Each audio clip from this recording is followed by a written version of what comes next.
It's like your buddy, your old buddy John Anthony. Like he Yeah, doesn't yeah. focus on these two at all, or Yeah. he doesn't really. He just says like, oh, you just need to have the right strategy, the right whatever. And it's just like for the vast majority of guys, they don't have these two things. And like Yeah, the thing is exactly. with someone like John too, and a lot of dating coaches, like a lot of them are. John's not a good looking guy at all, but he's like 6'4", right? He So looks I back would though. consider. He looks back a lot. He does like Botox, all this shit. He I does. think that's why John focuses on the verbals though, because he already was 6'4", so he never. Yeah, even exactly. had to really 6'4" white think guy, about like, them. and he's like, Yeah, like, exactly. broad. But that's not that's part of the problem though. The problem is that's not if a lot of guys they're invisible to women, right? If you're 6'4", even if you're like below average looking like John is, like or average looking, whatever, depending on your opinion. He's definitely not above average looking.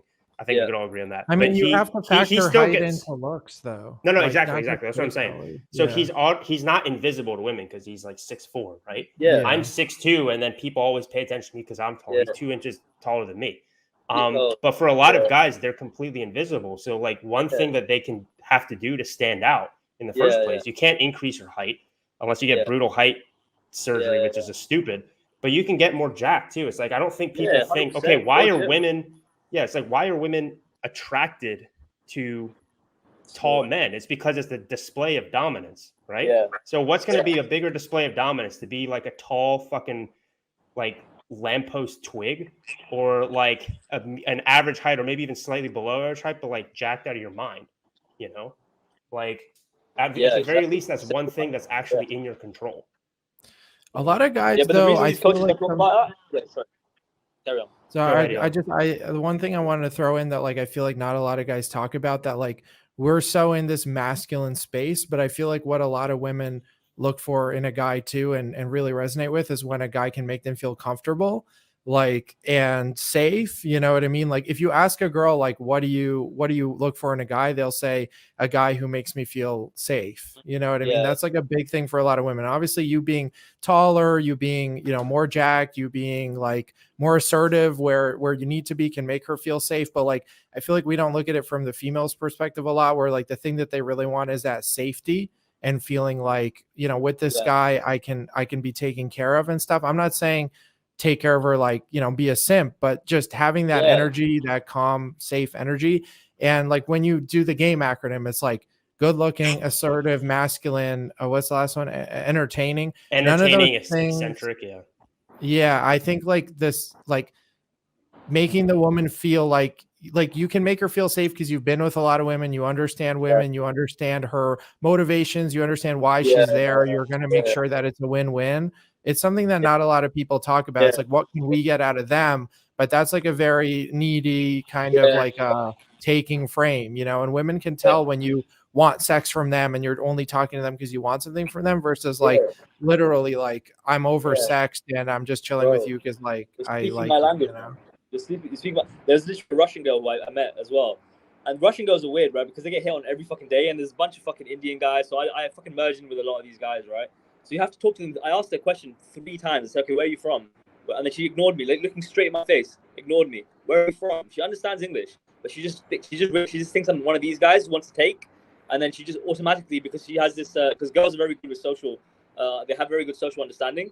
She just like assumed I was that guy until I said, okay, look, I have value I want to give to you. I have a party. Do you want to come? I know these people. This is my Instagram. I can follow you. I can invite your friends. I'll pay for the taxi. I'm social. I understand women to the point where I can give her the value that she wants, and I can explain it in a way which is like not needy. Like I don't need it. Like I already have women coming. I don't need her to come.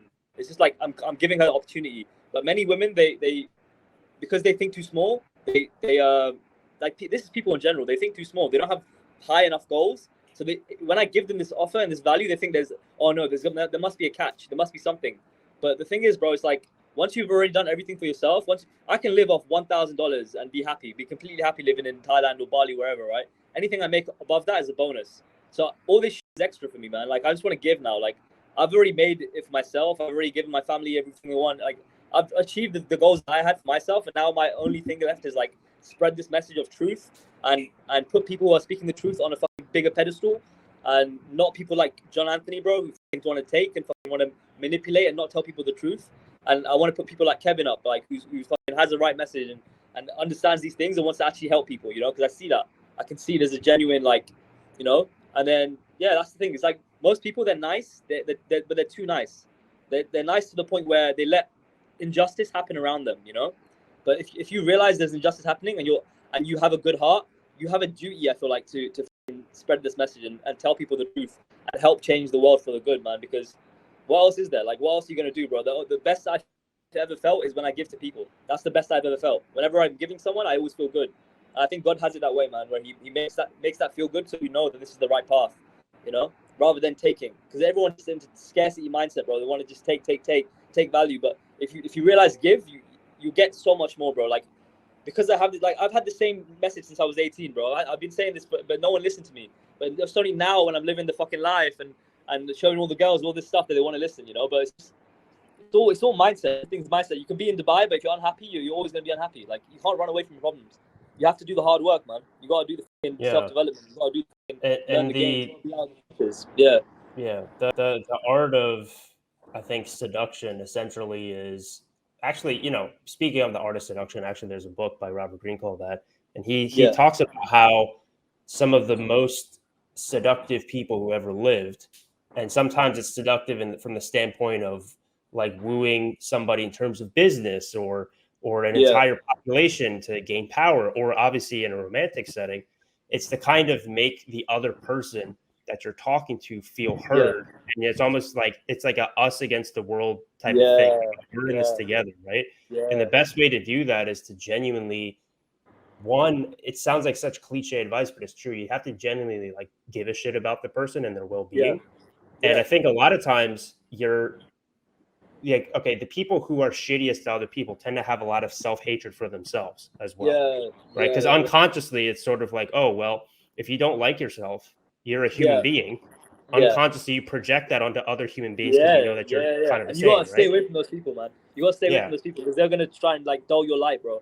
They're gonna try and like, you know what I mean, just like take from you. And but that's also why, like, I think the best way for you to become better with people, to improve your relationships with people, you know, and you know, get more women, whatever, is to improve your relationship with yourself. Again, I know it sounds like such cliche blue pill cookie cutter advice, but I think it is technically true, even just from a psychological standpoint, you know? So it looks like Air's internet cut out. I was thinking that's the longest 1% that I've ever seen. I was waiting for in the middle of his enthused rant, but oh man, he's on fire today, huh? You didn't know that the Dubai phones there are like, you know, 10 times the battery life? He's got a high value phone now, man.